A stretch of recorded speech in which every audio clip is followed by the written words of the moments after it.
চটকদার প্রতারণা, ধর্মীয় মোড়কে মোড়া ভাষা আর অলৌকিক সমাধানের মিথ্যা আশ্বাস।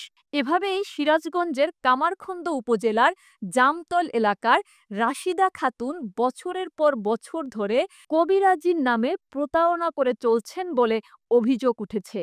সন্তান হবে, ভালোবাসায় সফলতা, গোপন রোগের চির সমাধান, এসব লোভনীয় কথা বলে পানি পড়া, তাবিজ কবজ আর ঝাড়ফুঁকের নামে সাধারণ মানুষের কাছ থেকে হাতিয়ে নিচ্ছেন হাজার হাজার টাকা।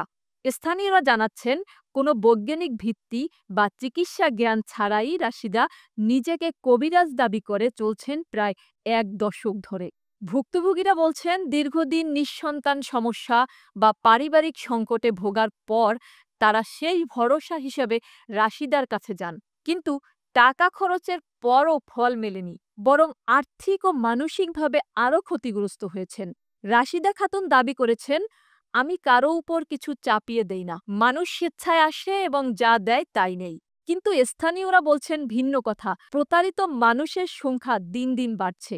এই ঘটনা প্রশাসনের নজরে আনা জরুরি। ভুয়া চিকিৎসার নামে প্রতারণা রুখতে চাই জনসচেতনতা এবং কঠোর আইনি প্রয়োগ। এমন আরও আপডেট পেতে আমাদের সঙ্গেই থাকুন।